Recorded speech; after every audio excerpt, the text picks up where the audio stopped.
নওগাঁয় ইরিবোরোর ভরা মৌসুমেও বেড়েই চলেছে ধানের দাম। এ নিয়ে আরো জানাতে নওগাঁর মহাদেবপুর উপজেলার চকগড়ি হাট থেকে যুক্ত হচ্ছেন আব্বাস আলী। আব্বাস, ধানের দাম বাড়ার কারণ কি বলছেন বিক্রেতারা?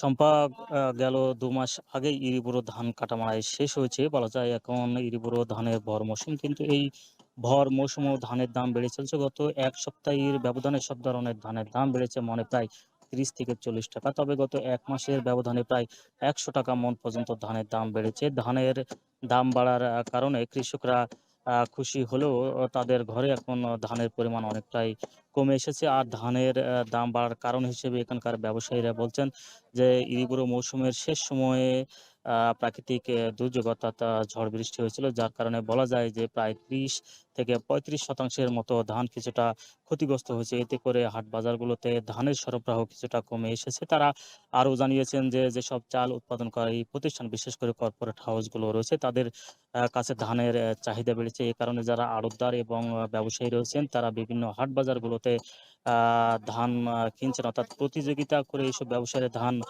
কেনার কারণে ধানের দাম কিছুটা বেড়েছে বলে জানা গেছে। ধানের দামের কথা যদি বলি, যে আজ নওগাঁ জেলা মহাদেবপুর উপজেলা চকগড়ি হাটবার সকাল থেকেই এই হাটটি শুরু হয়েছে। এখানে ধানের দাম বাড়ার পরে বিক্রি হচ্ছে জিরা সাহিল ধান বিক্রি হচ্ছে ১৬০০ থেকে ১৬৩০ টাকা মণ, এবং কাঠারিভোগ ধানও একই দামে বিক্রি হচ্ছে, এবং সুফলতা ধান বিক্রি হচ্ছে ১৪০০ থেকে ১৪৫০ টাকা মণ পর্যন্ত।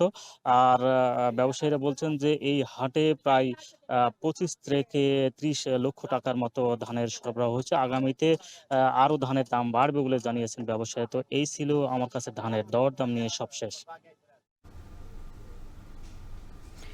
যুক্ত ছিলেন সহকর্মী আব্বাস আলী।